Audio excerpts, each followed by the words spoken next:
Welcome back to the Grief Mentor podcast with Teresa Davis. In today's episode will be my first interview with my guest, Jill Sullivan. And I want to tell you a little bit about Jill.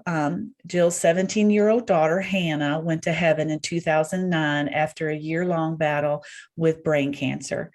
In 2010, she and her husband, Brad, co-founded While We're Waiting, a ministry which provides free faith-based retreats for bereaved parents. Jill is passionate about encouraging grieving moms and dads to live well while they're waiting to see their children in heaven. And that can only be done through a relationship with Jesus. She enjoys spending time with her husband and daughter, Bethany, and watching Razorback sports and paddleboarding. Welcome to the show, Jill. Thank you, Teresa. I'm glad to be here. How many retreats have you hosted since I looked at your website earlier and I was reading that you had hosted about 100, but I know that probably is more. How many retreats have you hosted to date? Yes, since we began the While We're Waiting ministry back in April of 2011, we've hosted 183 retreats. And even as I say that, it's hard for me to believe. 183. Yes, that's amazing. And that was when did you, I think I read on the website, the first one was in 2011. Yes, ma'am. Is that about right? Sure was. Well, that is how I met Jill. Tony and I attended a retreat at the Refuge. The I guess what you call it, the main campus, the lodge is located in Hot Springs, Arkansas. And that's where Tony and I met Jill and Brad in June of 2021, because COVID had hit when we were supposed to come and we didn't get to come. Remember that? Right. Yeah, and you had to send out all those emails. I remember mine, and I was just, oh gosh, it was so hard because you just wait so long and you just think, oh, I can't do it. But we got to go in June, and then we were able to go back in November in a serving role. That was a wonderful experience for Tony and I. So tell us about the ministry, Jill, and how it all started. Yeah. Well, it came out of our experience with loss. When you introduced me, you mentioned that our daughter Hannah went to heaven in 2009 after battling brain cancer. And one of the things that we discovered very early on was the people that we most wanted to be around, the people that we felt the most comfortable with were other parents that had lost children.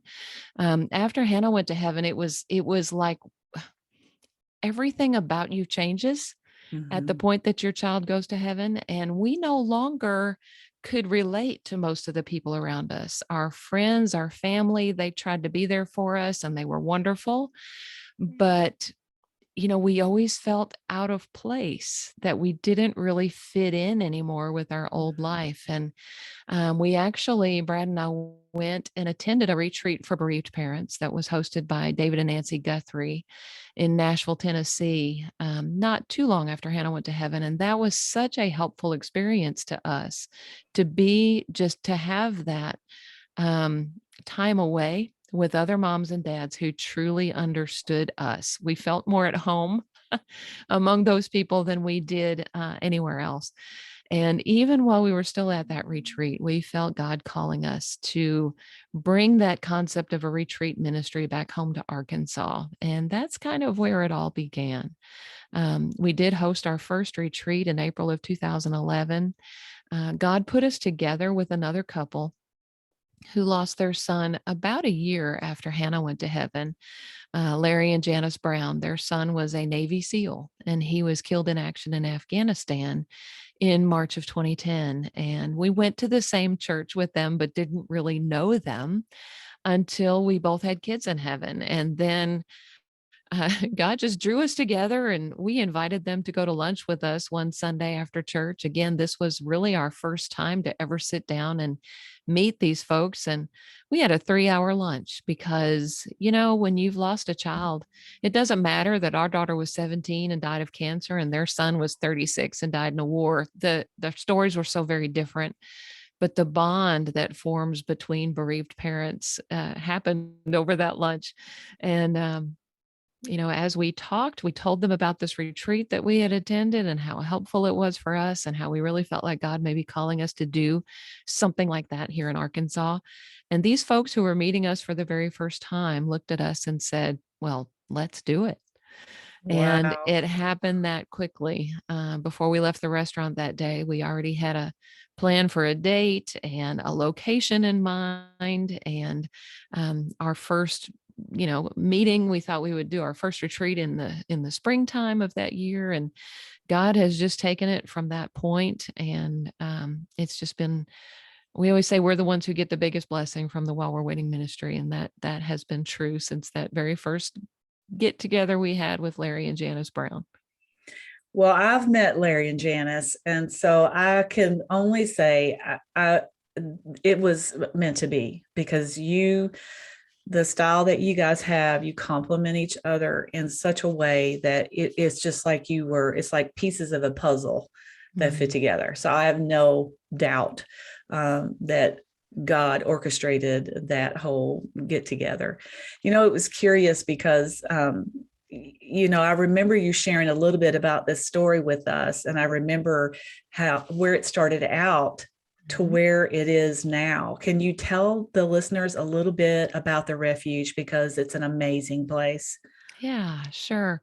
When we had that meeting over lunch that day, we kind of brainstormed about where we might have a retreat. And there is a children's camp on the outskirts of the Hot Springs area called Family Farm. And we knew the people that run Family Farm, Stan and Donna May, had lost a son many years before we had. That he had been gone about 15 years at this time. And we thought about getting in touch with them and seeing if we could use their facility. And when we did, they were immediately welcoming. Yes, absolutely. Come and host your retreat here. And so we had our first retreat there, and it was wonderful. But the accommodations were not ideal for this type of retreat. It was a children's camp, a church camp. And so the sleeping arrangements were bunk room style. There was a bunk room for men and a bunk room for women. In our early retreats, the people who came even had to bring their own bedding and make their own bunk beds. Um, I laugh about it sometimes, and I think, I'm not sure I would have come to a retreat like that. And here we were hosting them. But, people came to those retreats, and we had wonderful retreats there. We originally planned, when we started this ministry, to host 2 a year. We were going to do one in the spring and one in the fall at Family Farm. We also, kind of in between that spring and fall, we decided to add a retreat that was just for moms and a retreat that was just for dads. And so we started kind of working those in also. But our original plan was just to do 2 big retreats a year. After those first couple of retreats, word of mouth goes a long way in the bereaved parent community. Yes, it does. Yes, people that came, went home and told their bereaved parent friends about it. We got a Facebook presence, a website, got our 501c3 determination, all of those kind of steps we went through. And between those outreaches and word of mouth, people began to sign up for our retreats. And we would have to put them on a waiting list. And it was often a year or longer, year and a half, 2 years before we knew we were going to be able to get them in. And, that bothered us. It's like somebody's calling for help and you're saying, well, we'll help you, but it's going to be a while. And that's just not right. And so, God began to open up opportunities for us to go to other locations. We hosted a retreat in Wichita Falls, Texas. We went to Picayune, Mississippi, and hosted a Wow. retreat down there in someone's lake home, someone who had been to a retreat. I don't think I We, knew that. I yeah, don't think I remember you telling me that. I thought that yeah, the family farm was the only one. So that is yeah. amazing. That was our primary. And then other things, just kind of other opportunities began to open up. We did a couple of retreats in Northwest Arkansas, but even with that, we were really struggling to keep up with the demand. Larry and Janice Brown owned a home, a 3-bedroom, 2-bath ranch house built in the 70s out in the country, outside of Hot Springs. And they had lived in the house for a period of time, but had moved from it several years prior, but they had always held on to this house. And they had just kind of let people live here over the years. Young families, young preacher families just starting out, missionaries that had come home from the mission field and needed a place to live for a while. And so, various people had kind of lived in and out of this place, and it had kind of fallen into disrepair. And it was a 3-bedroom, 2-bath ranch style home. And we drove out here one evening to just look at it and think about whether or not this might be some place that could possibly be transformed into a retreat center. Um, we walked around the property. It sits on 50 acres with a pond and just rolling hills, trees, beautiful spot. And that evening we sat in the driveway and we prayed together and we said, Lord, if this is something you want us to do, if somehow you want us to take this little house and transform it into a retreat center, we're ready to take that step of faith. And, at that point we had a website for a few years. I didn't mention earlier that we do not charge for our retreats. So we had no, revenue stream. We had no source of income. While we're waiting, had about $2,000 in our checking account at the time. And here we are thinking about this building project. During the hour that we were out there, we had 2 donations come in on our website. Now, let me tell you, we had a website for a few years at this point. We had never received a donation through our website ever. The donation button had never been pushed or had never Wow. been clicked or tapped. But during that hour we were out here, we received 2 donations for a total of $900. Nobody knew we were considering building. Nobody knew that we were out here at this property. But God, it was just confirmation when we got home from being out there that evening, to check my email and see that those funds that had come in. And, it was like, okay, I think God's telling us that we need to move forward with this project. And from that point, God just began to provide. A friend of ours at church had a friend who is an architect, and he came out and looked at the property and drew us this beautiful concept drawing of how this little house could be transformed into a 12-bedroom retreat center. And he presented us with the drawing a couple weeks later, and we asked him what it would cost to do this project. And he said, well, sit down. $1 million. We're looking at $1 Wow. million just to build the structure. And so, we had, with that money that had come in that evening while we were out here looking at it, we had about $3,000. And, that's a pretty overwhelming amount to consider when you have $3,000. But you know what? We started building, doing things that didn't cost very much money. And in the moment we stepped into this project, God began to provide. He provided finances, workers, volunteers, equipment, materials, furniture, paint, stain, logboard siding, all of the things that we needed. And this place was completed in the matter of less than 18 months for less than $500,000, completely debt-free. And we were able to host our first retreat at this location in October of 2016. It was a wonderful blessing to see the people come here and that it fulfilled the purpose that God had ordained for it that weekend. And we've had a number of additional retreats since then at this location, and it's just been a wonderful blessing. If you come to a retreat, you no longer have to sleep in a bunk room. You get your own bedroom with your own bathroom with beautiful bedding that is provided for you. Yes. It's a far cry from our early retreats at Family Farm. And I have slept in those beds, and it is beautiful. But I have to ask you, Jill, because just hearing you talk about that, the monumental amount of faith that, what kept you guys from just closing the door? I mean, when you sit down with somebody and you hear that kind of number and you had $3,000 in your checking account, what kept you from saying, well, it was a nice thought, but we'll just keep doing things like what was it that made you move forward? Well, I'll tell you what, we went out to Family Farm and we talked to kind of our mentors who had been with us from the beginning with this, which was Stan and Donna Mae. They had built this beautiful lodge and had just built this beautiful camp and all of that. And we went out there and said, and talked to them that night and said, we really feel like God is calling us to do this project. We need $1 million.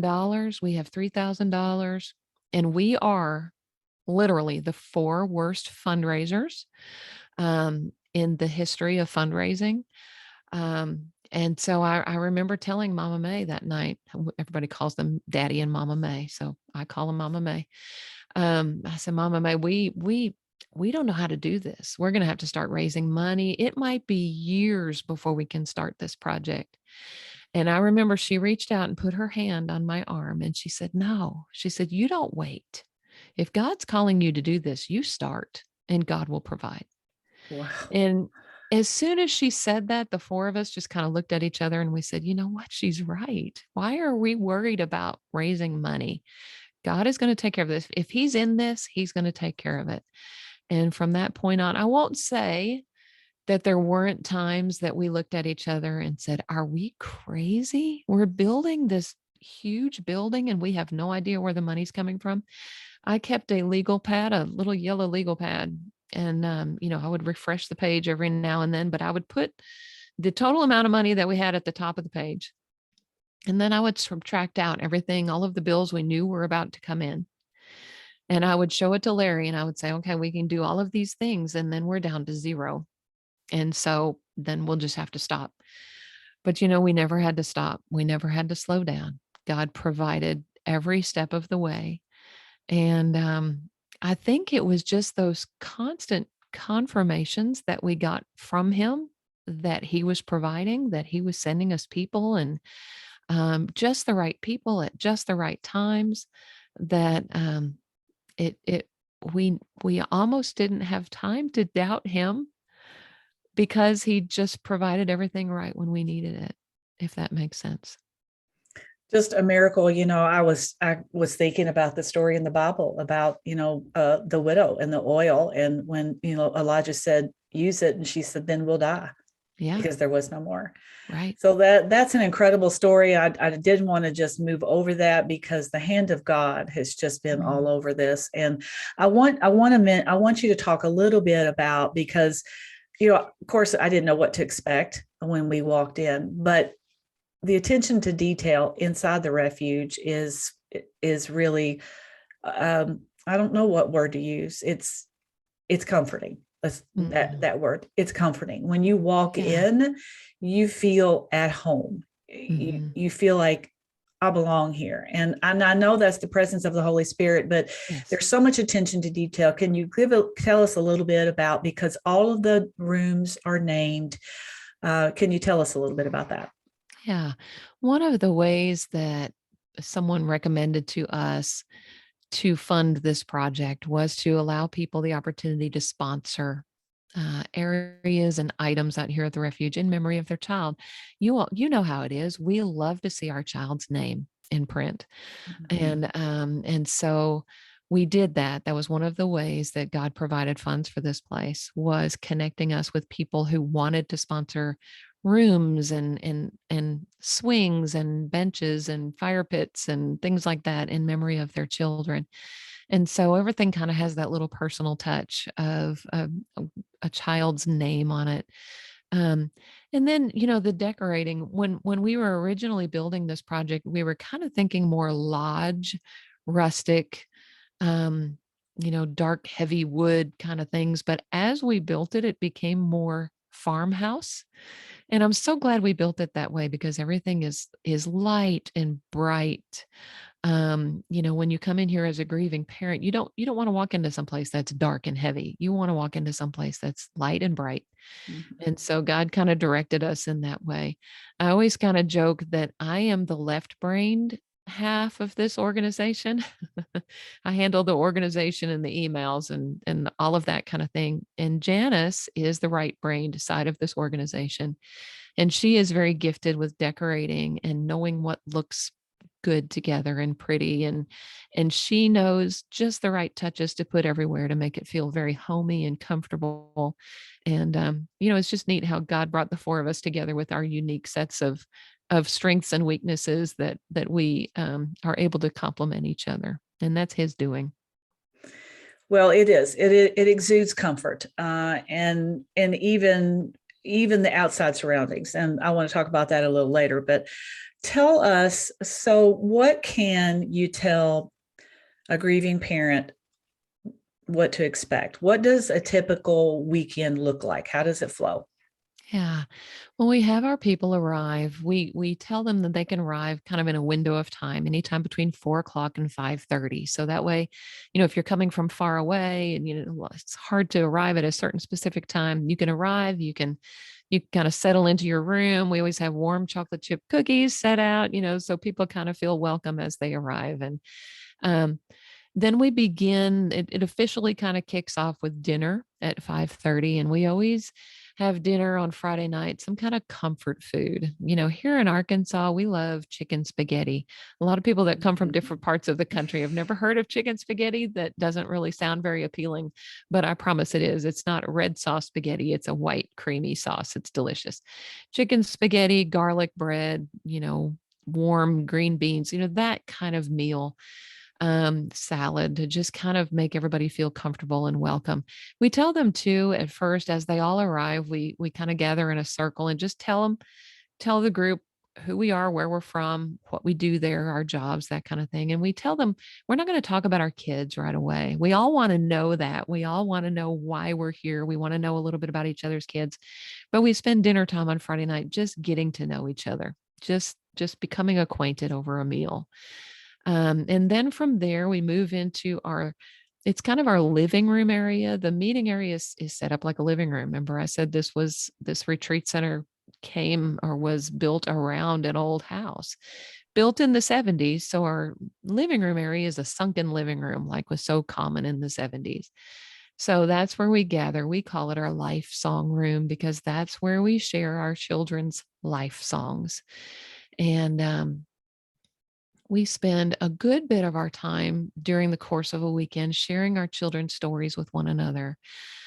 Teresa, that after your child goes to heaven, there's not very many settings in which you can talk comfortably about your child anymore. Because if you're with a group of other people and they're talking about our kids, our Hannah was 17 when she went to heaven. So, and we had a 14-year-old at home. So we are still at that point involved in all of the school activities and things like that. And all the other parents are talking about their child that's about to graduate and the things that are going on in school.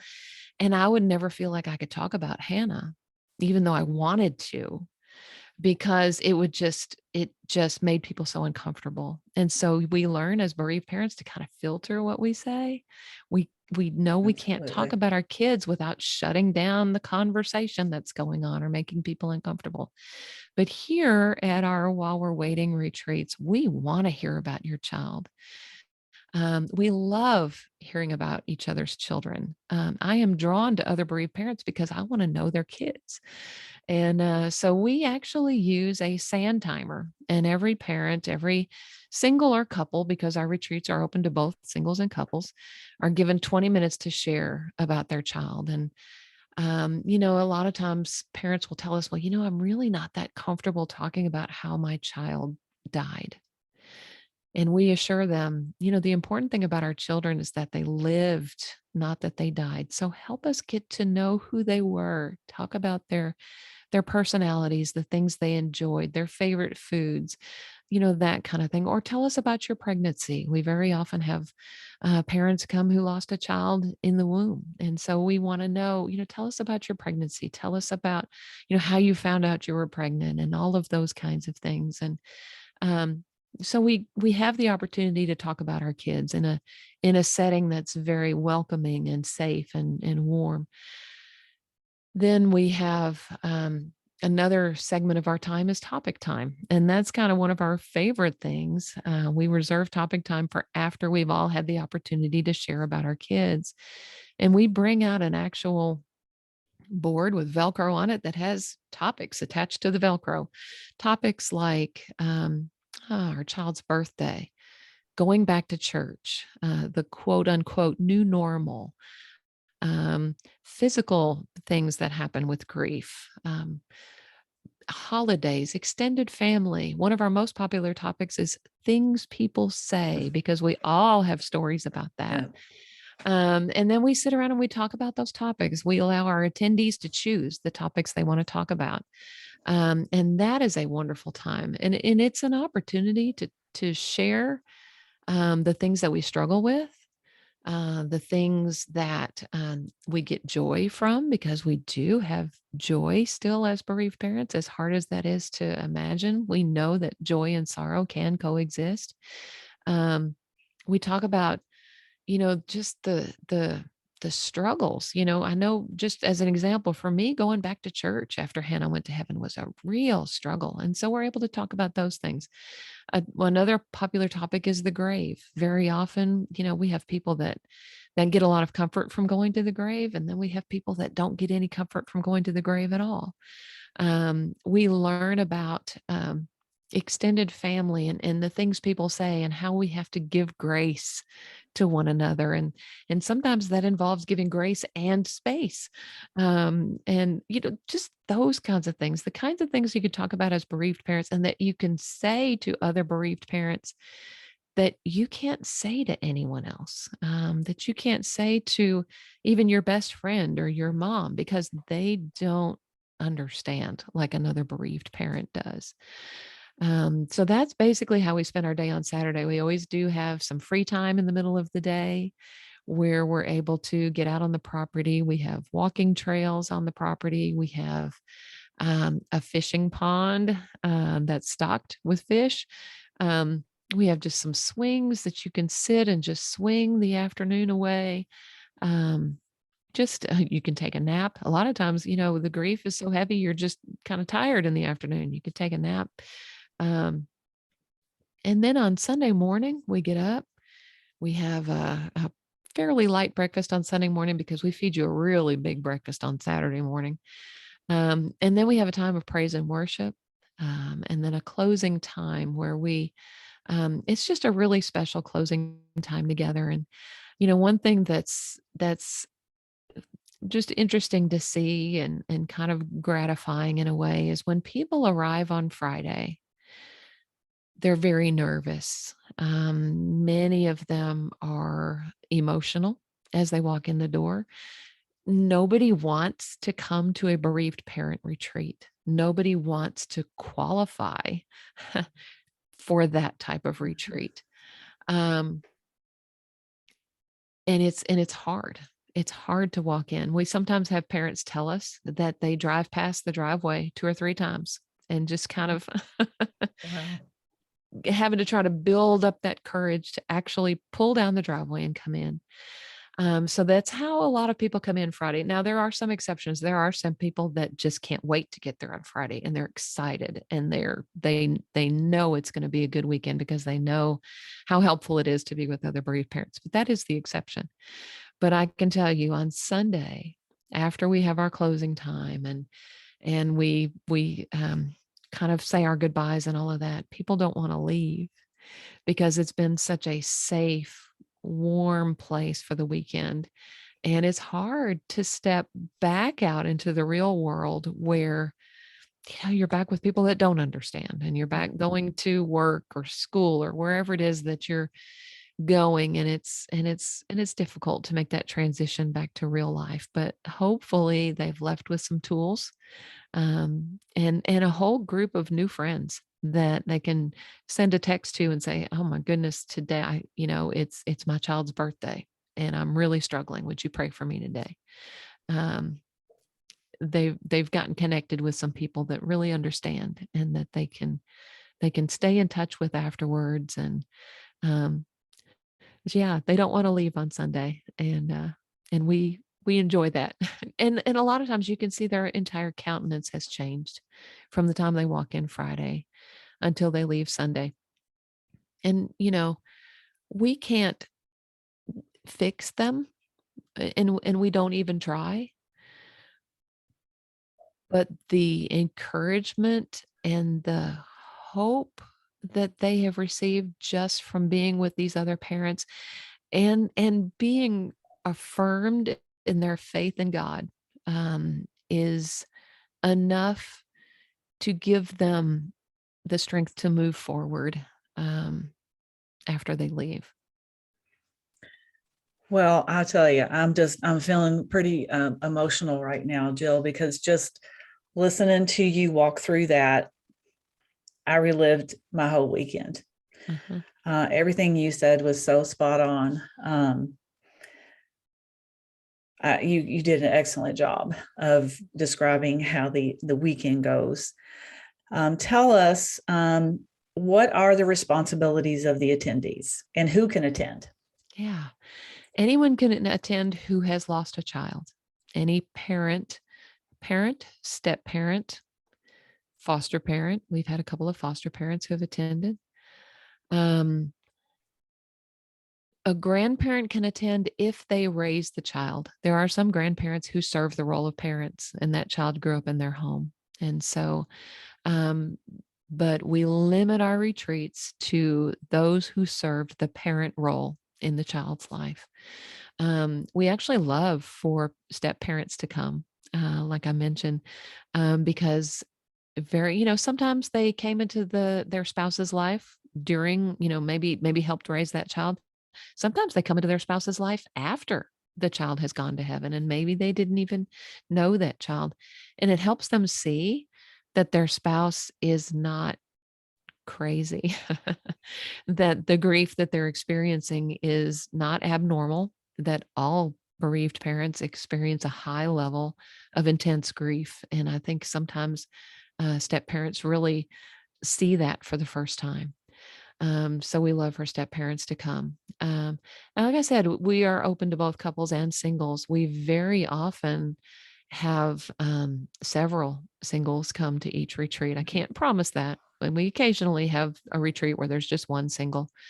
And some of those are truly single. Some of them come, their husband or their wife can't or won't come because they're not comfortable coming, or they can't come because of work or whatever responsibilities. Somebody needs to stay home with the other children.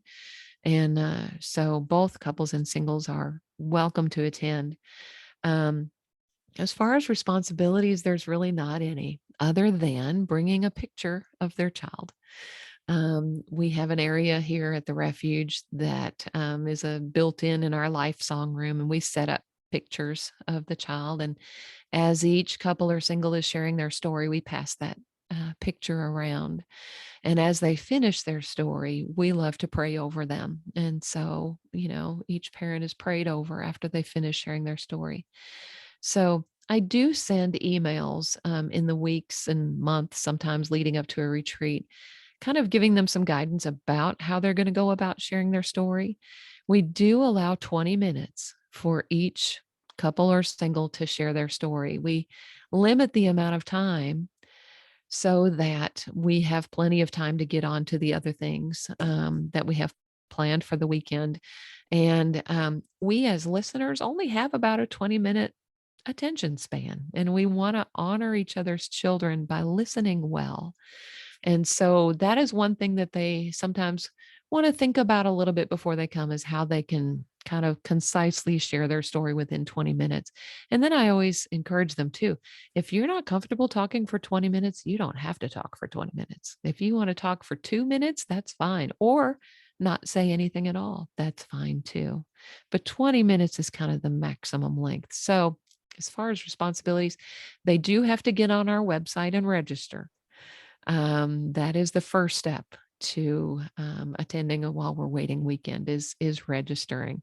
But once you've registered, your responsibilities are pretty much finished, other than just showing up. Well, and I want to mention something because you talked about one of the things that I did not expect is the piece where we prayed over each other. Mhm. That had a profound effect on me because putting yourself in a position to be humbled when somebody prays for you, but having another bereaved parent Yes. pray over you, I just get emotional thinking about it. That was Yes. powerful. That was powerful for another bereaved parent to lift you up in your grief.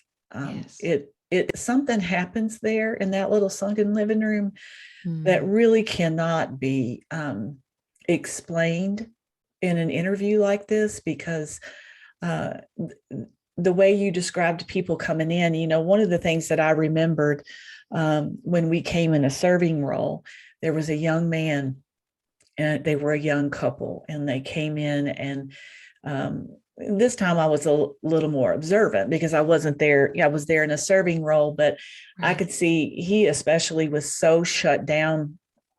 And when they came through the food line, I just tried to start a conversation, and he just shut me right down. And Sunday, when we were leaving that weekend, there wasn't very many people still left, but he was sitting on the couch in that little room just outside the living room. Hmm. And Tony went out there and talked with him. And he told Tony, he said, I don't want to go home. Yeah. Just like Yeah. you said, Hmm. he had such a transformation from the time that he came in. There's so much angst, I think, of not knowing what to expect. That's why I Right. think what we're doing here is just so important. It's not a stressful time. It's a comforting time. And I think people are surprised about that, Jill, because Yes. you're coming in to talk about something that has just changed your life forever. But to be amongst people who get it, is, especially in that setting, is just remarkable. It Right. you can't really express that over an interview, but to experience it is leaves a lasting impression on your life. I'll say it Hmm. that way. Yeah. Share with us. So the ministry has grown, and Yes. the lodge is not the only location. So share with us about how the other locations. Yeah. We did retreats, other than those couple that with the one we did in Texas and the one that we did in Mississippi early on. We really only ever thought we would do retreats in Arkansas. But we had a couple come to a retreat, wonderful couple. They were from Oregon, and we got to know them over the course of the weekend, and they kind of hung around afterwards, and they had even talked to me a little bit beforehand about this. But before they even came to our retreat, they had felt God calling them to do a retreat type of ministry. And so we talked with them, and really, really were comfortable with them. And like I said, they were from Oregon. And so we thought, well, and I have to tell you, wanted to take the model of While We're Waiting and take it to Oregon to do a retreat there. And initially, and I'm going to speak for all four of us here because I think we all felt this way at first. We were like, well, no, we're the only people that can do While We're Waiting weekends. This is our ministry. But you know what? God reminded us really quick, this is not our ministry. This is his ministry. And, we just, all four of us, over the next couple of days came to the realization, of course, we need to give them the opportunity to host these retreats out there. This is God's way of spreading this ministry. It is not our ministry. And so we actually went out there with them and hosted the first While We're Waiting weekend in Oregon. And it was wonderful. It was amazing. Different setting. It wasn't the refuge, but you know what? The location really doesn't matter. It's what God and the Holy Spirit do in those locations. So we started having retreats in Oregon. And then after that, we had this wonderful couple from Maryland that came. And again, they had lost their son even longer ago than we had lost Hannah. And from the very beginning, they had felt God calling them to do a retreat type ministry. But at the same time, whenever they started thinking about moving forward with it, they felt like God was telling them, just wait, wait, wait. And then they came to a retreat. It had been almost 11, 13 years since their son had died. And when they came to the While We're Waiting weekend, they were like, okay, this is what we've been waiting for. This is it. God, this is why God was saying, wait, because the ministry already exists. We just need to get under the umbrella. So we went out to Maryland and did a retreat with them. Wonderful retreat. They've been doing retreats now there for a few years. And that's the way God is growing this ministry. And we now have retreats. I have to look at my little cheat sheet here. to make sure I get them all in. We have ongoing retreats in Arkansas, Alabama, Arizona, Oregon, Maryland, Illinois, Tennessee, Nevada, and Minnesota. And then we've had just last weekend, we were in Texas, the Houston area, and did a retreat. I'm not sure that that's going to be an ongoing location. We were invited to go down there and do one. We are going to California. Well, we are not going, but we have some wonderful facilitators who are going to be leading a retreat in Atascadero, California next weekend.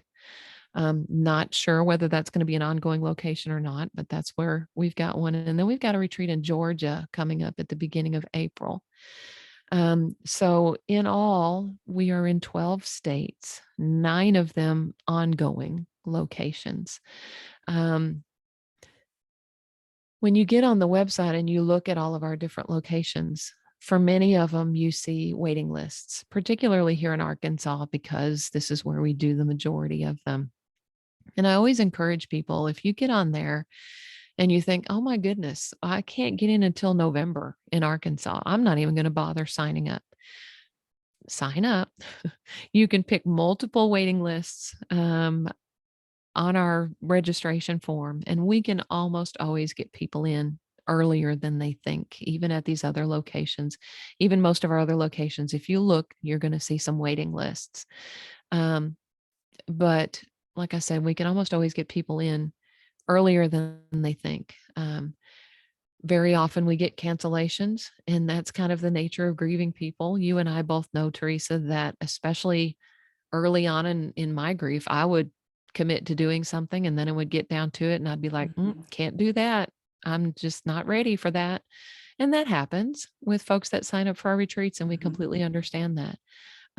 So we very often get openings. But yeah, we have retreats in 12 different states right now. Well, so tell the listener how, so they decide they want to come. What is the website and what is the process? Yeah, the website is called whilewe'rewaiting.org, and there is no apostrophe. That throws people off sometimes, but apostrophes don't work in website names. So it's whilewe'rewaiting.org. The easiest way to see all of our different locations is, to open the little menu on the top and click on the locations tab. And the locations tab, you'll get a drop down menu. It'll show all of these different locations. I mentioned earlier that we also have we call it a mini retreat for moms. And then we have a retreat that's just for dads. We also have one other specific kind of a retreat, and it is a while we're waiting weekend for parents touched by suicide. Those are listed in a different area of the website. If you look on the website, again, you have to click that menu tab. There's a tab that says Our Retreats. And if you click on that, there'll be 4 things that drop down. One is our full weekend retreat, one is our mom's retreats, one is the dad's, and then one is those suicide specific retreats. The suicide specific retreats, there is a large demand for. And, Brad and I can't lead those. Larry and Janice can't lead those because that is not our story. We have wonderful facilitators that lead those suicide specific retreats. And so, everybody that's involved with While We're Waiting actually has a full-time job that's not associated with While We're Waiting, and a very busy life and other kids and things like that. And so, we plug in our facilitators. They're all volunteers. We plug them in as they're available. And we are working right now to get more of those parents touched by suicide retreats on the website. When you look on there, you're going to see all of our 2022 retreats for suicide specific loss are full. And we don't have any 2023 dates on there yet. But we will. We have some kind of in mind, but we're going to be working through some of our waiting lists to try to plug people into those 2023 dates before I even put them on the website. But we hope to be expanding that type of retreat because unfortunately the need for that type of retreat is great. If you have lost a child to suicide, you are welcome to come to one of our regular retreats. At every retreat we host, we almost always have 1, 2, sometimes 3, sometimes 4 parents that have lost children to suicide. So even if you come to one of our regular retreats, most likely you would be with other parents or have the opportunity to meet other parents with a similar type loss. We can't promise that because God ordains who is at each retreat. But usually that is the case. And you can come to one of our regular retreats and a suicide specific retreat. Those are, you're welcome to come to both if that is your type of loss. You can also come to a mom's retreat and a full weekend retreat. You can come to a dad's day and a full weekend retreat. So, um, we don't typically allow parents to come to more than one of the regular retreats because of the waiting list issue. We want everybody that hasn't had the opportunity to come to anything yet to be able to have that opportunity. Now, is there a social media site? I know that the attendees that attend, that's a closed group, but is there a social media site someone can go to find out more information? Yeah, we have, it's not real informational, our social media sites, but we have a public while we're waiting page that's just called While We're Waiting with the apostrophe.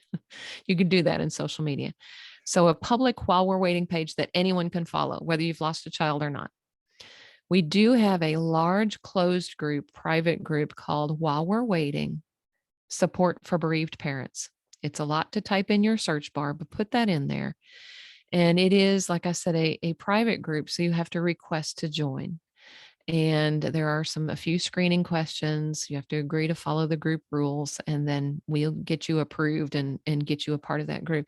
I do post retreat openings in there. I post in there information about upcoming support group meetings. We do have support groups all around the country that just meet once a month. You can get more information about those on our website, thewhilewe'rewaiting.org, and click on the support groups tab. And you can see all of the different locations and the contact people for those. Um, I'm just beginning to kind of step my toe into Instagram. Most of what I post on Instagram are just quotes, inspirational quotes, motivational quotes, things that have to do with grief. We post a lot of those also across our social media platforms. I Just to love I provide a love those, by the way, Jill. I yeah, I, I share those quite a bit. Those grief. So yeah, it's making an impact because I see a lot of people see them, and then I share them, and people comment on them. So yeah. yeah, Well, and I'll say one thing about our While We're Waiting Support for Bereaved Parents Facebook group. I have seen and been a part of other bereaved parent Facebook groups. And, some are wonderful, faith-based, strong, solid. Some of them are very dark places to be because there's no faith element, or the faith element may be just kind of downplayed a little bit, and they can be really dark and discouraging places to be. We work really hard to keep our While We're Waiting Support for Bereaved Parents group an encouraging place to be. I won't say a positive place to be because it is about child loss, because so there's difficult conversations going on there all the time. But I try to set the tone with those encouraging quotes that I post every day. Um, we the faith element is the primary focus of that While We're Waiting Support for Bereaved Parents Facebook group. So, if you're on some of those pages or some of those groups on Facebook that are a little dark and you're looking for something where there's more hope, check out our group. There are over 7,000 people in that group now, but it has remained a very encouraging place to be, even though the subject matter is difficult. and I'll try to include as many of those links in the show notes for you that I can, so that'll be easier for you to find. Um, if somebody wants to donate, Jill, how do they donate? Yeah, they can donate on our website. It's whilewe'rewaiting.org, and there's a donate tab. And so you can just click there. We are a 501c3, so every donation is tax deductible. I think even on our public While We're Waiting page, because it is a nonprofit page, I think there's a donate tab on there. And it's kind of nice donating through Facebook. A lot of people are not comfortable doing that, and I totally understand that. But there are no fees when you donate through Facebook. Most websites and things like that, they'll skim a 3% fee off the top. Although if you do that through our website, there is an option on the donation form to check that to add 3% to cover the credit card fees. Um, God has been so faithful to provide for this ministry in such a remarkable way. When we had our first retreat, we were advised by a ministry consultant that we needed to charge for our events, for a couple of reasons. People are more likely to show up if they've paid for something or they've made a deposit, and that people would feel like they had some skin in the game, some investment in the event. And so we charged for our first retreat $150. Um, we tried to set it low, something that most people could afford. But at that first retreat out there at Family Farm, we kind of got together, the four of us, in a little corner while they were having their free time, and we just all felt like we shouldn't be charging for an event like this.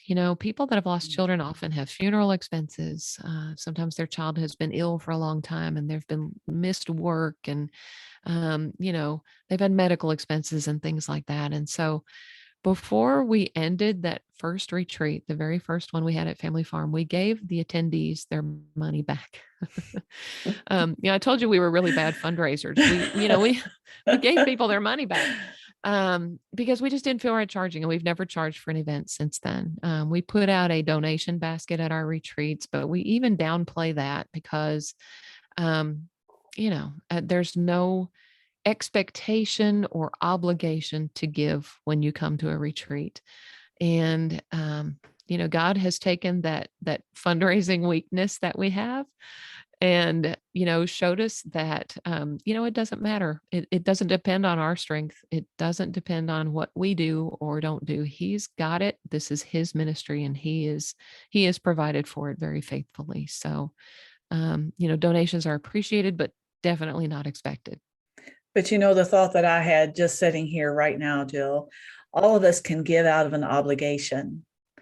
But when you give from a heart that's been touched, and you're giving from that's the kind of giving that you're receiving there. And that's what blesses God too, when we give from that kind of a heart.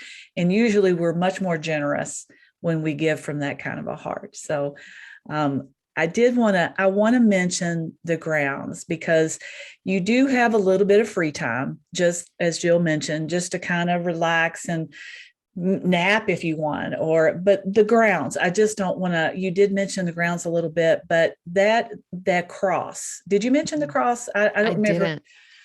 Tell us about the cross. Yeah. One of the things, the refuge, when we first built it, we were just getting the building built. We weren't really worried about all of the things on the outside yet, but God has provided, and people have donated. And, we've got this beautiful fountain out front as you pull up that's just beautiful. And as you get out of your car, you hear the water running, and it's just wonderful. We have built a fire pit out on the other side of the building that we spend a lot of times on Friday night, after we've had dinner and after we've kind of started sharing our stories. And then on Saturday night, after we've had topic time, our guests go out to the fire pit, and sometimes they'll stay up until midnight, 1 o'clock in the morning, just talking around that fire pit. We usually go to bed, but they can stay up and talk as long as they want. And sometimes we're out there with them. So we love our fire pit. It's just a real blessing to have that. We have this beautiful pond out on the property, and we always looked out there, and there's this just a really nice knoll kind of on the far side of the pond, and we've always thought it would be so pretty to have a cross kind of sitting up there at that knoll behind the pond, and have a waterfall come down from the cross into the pond. And that was just kind of a dream of ours for several years. And about a year ago, in fact, I know it's a year ago because on the time hop on my phone, I'm starting to get pictures of when they started construction on it. That waterfall was built.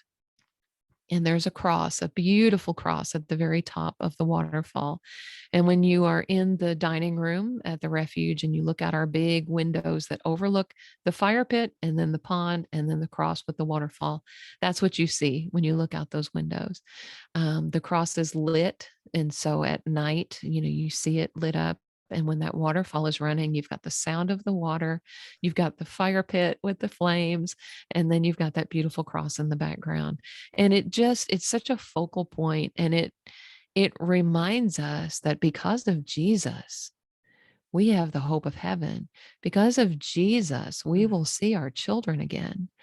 And because of his sacrifice, because God was willing to give his own son, our children, we have the opportunity to see them again. And so that cross is just a big focal point for us. Another beautiful thing about that waterfall, the walking trail goes right beside it. And when they built the waterfall, they added a walkway to the waterfall. So you can actually walk right up to it and put your hands in it if you want to. You can sit beside it. It's a wonderful place to just sit and listen to the sound and pray. And it's just a wonderful spot. The other thing, and I'll mention this if you don't mind, we have an area. Another thing that we always dreamed of building is a memorial walkway on the property. And so we built that up on the hill kind of behind the guest room wing. So when you are staying there at the refuge, if you look out your bedroom window, you kind of look up and you can see the memorial walkway. And it is a beautiful flagstone walkway that has pavers in the middle. And anyone can sponsor a paver with their child's name. And it becomes a part of our walkway. And there are beautiful trees. When they built that walkway, they landscaped it beautifully with big boulders, and it's just an amazing, peaceful area that you can walk through. And it's such a blessing to us to walk through it because most of the names in that walkway, we've met their parents and we've heard their story. And so as we walk that walkway, we remember all of those kids and what a blessing they were to their parents. And we get excited about meeting them in heaven one day since we've gotten to hear their stories and meet their moms and dads. And so that walkway is just a beautiful thing. We don't, if somebody wants to sponsor a paver in memory of their child, they have to contact me directly to get a form to do that. The cost to sponsor a paver, if you have attended a retreat at any of our locations around the country, is just $125, which basically is what it costs us to have them sandblasted. If you haven't attended a retreat, it's $200. We wanted, again, to make those affordable to where most people could get a paver in memory of their child if they wanted to. So, and people can reach me. You can email me at jill@whilewe'rewaiting.org. I'm very easy to reach. You can also contact me through Facebook. And she answers all her emails. I was impressed, Jill. You are on top of those emails. You're wonderful at that. But I want to mention, I was going to actually bring up about the paver, so I'm glad you did. Yeah.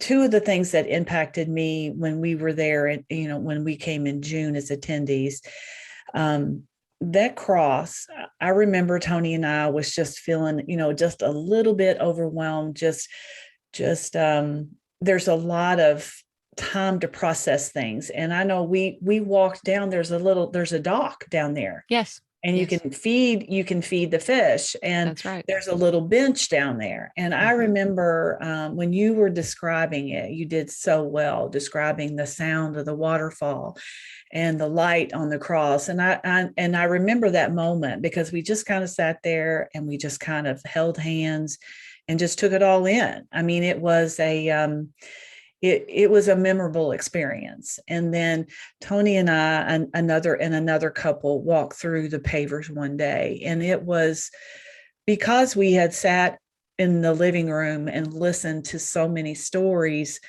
I can't really describe how I felt exactly when I walked through there. I'm going to get emotional again because it was just it was an honor. It felt like an honor to walk.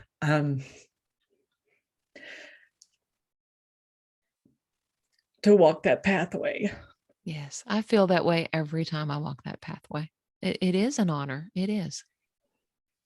Well, and we bought one for Andrew, so Uh-huh. I'm thinking the spring. I think is what you told Yes. me will come Yeah, in the they're spring. supposed to be So coming hopefully sometime before Easter. So all the weather conditions have to be exactly right for them to come out and sandblast. So yeah, so um, I just feel like the experience there, I can't express to you what an experience it is to be there. And then the grounds itself, it's truly a unique experience. And there's so much detail, so much thoughtfulness and detail that everywhere you look, there is something that's going to comfort your broken heart. And I hope you guys have felt that through this interview, that the goal is to give an opportunity for you to be able to share your story, but to bring comfort as well. And I felt like to say this is, you might think it's odd, but it's like a little piece of heaven on earth, because under